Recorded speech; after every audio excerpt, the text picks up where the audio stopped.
ಡಿ.ಕೆ. ಶಿವಕುಮಾರ್ ಅವರು ಮಾತು ಹೇಳ್ತಾ ಇದ್ದಾರೆ ಸರ್, ಒಂದೇ DCM ಆಗಬೇಕು ಅನ್ನೋಂಥದ್ದು ಒಂದು ಪಾಲಿಸಿ ಮೇಲೆ ಕರಾರ ಮೇಲೆನೇ ಇದಾಗಿರ್ತಕ್ಕಂಥದ್ದು. ಅದು ಅವರ ಅಭಿಪ್ರಾಯ ಇರ್ಬೋದು, ಆದರೆ ಎಲ್ಲರ ಅಭಿಪ್ರಾಯವನ್ನು ಕೂಡ ಕ್ರೋಢೀಕರಿಸಿ ಅಂತಿಮ ನಿರ್ಣಯ ಹೈಕಮಾಂಡ್ ಅವರು ತೆಗೆದುಕೊಳ್ತಾರೆ. ಸರ್, ಬಿಜೆಪಿಯವರು ಕರಸೇವಕರ ವಿಚಾರ ಇವತ್ತು ಕೂಡ ಪ್ರತಿಭಟನೆ ಮುಂದುವರಿಸಿರುವಂಥದ್ದು.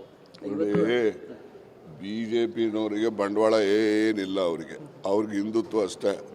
ನಾವು ಹಿಂದೂಗಳೇ, ನಾವೇನು ಹಿಂದೂಗಳಲ್ಲ ಅಂತಲ್ಲ. ಈ ರೀತಿ ಹಿಂದುತ್ವ ಹೇಳೇನೆ ಅಂಬೇಡ್ಕರ್ ಅವರು ನಾನು ಹಿಂದೂ ಆಗಿ ಸಾಯೋದಿಲ್ಲ ಅಂತೇಳಿ ಅವರು ಬೌದ್ಧ ಧರ್ಮಕ್ಕೆ ಹೋದಂಥದ್ದು. ಈ ರೀತಿಯ ಹಿಂದುತ್ವ ಪ್ರತಿಪಾದನೆ ಮಾಡಿದ ಹಿನ್ನೆಲೆಯಲ್ಲಿ ಅವರ ಅಭಿಪ್ರಾಯಕ್ಕೆ ಬಂದಿದ್ದಾರೆ ಅಂತೇಳಿ ನಾನು ಅಂದ್ಕೊಳ್ತೇನೆ. ನಾವೇನು ಹಿಂದೂಗಳಲ್ವ, ಇವರಿಗೆ ಹಿಂದೂಗಳಿಗೆ ಜಾಗಿರಿ ಕೊಟ್ಟಿದ್ದೀವ. ನಮ್ಮ ಹಿಂದುತ್ವ ಯಾವುದಂದ್ರೆ ಗಾಂಧಿ ಹಿಂದುತ್ವ ನಮ್ಮದು.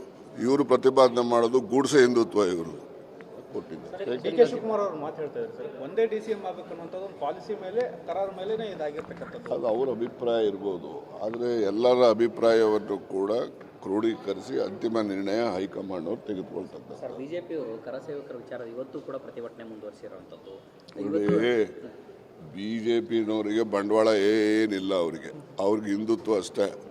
ನಾವು ಹಿಂದೂಗಳೇ, ನಾವೇನು ಹಿಂದೂಗಳಲ್ಲ ಅಂತಲ್ಲ. ಈ ರೀತಿ ಹಿಂದುತ್ವ ಹೇಳೇನೆ ಅಂಬೇಡ್ಕರ್ ಅವರು ನಾನು ಹಿಂದೂ ಆಗಿ ಸಾಯೋದಿಲ್ಲ ಅಂತೇಳಿ ಅವರು ಬೌದ್ಧ ಧರ್ಮಕ್ಕೆ ಹೋದಂಥದ್ದು. ಈ ರೀತಿಯ ಹಿಂದುತ್ವ ಪ್ರತಿಪಾದನೆ ಮಾಡಿದ ಹಿನ್ನೆಲೆಯಲ್ಲಿ ಅವರ ಅಭಿಪ್ರಾಯಕ್ಕೆ ಬಂದಿದ್ದಾರೆ ಅಂತೇಳಿ ನಾನು ಅಂದ್ಕೊಳ್ತೇನೆ.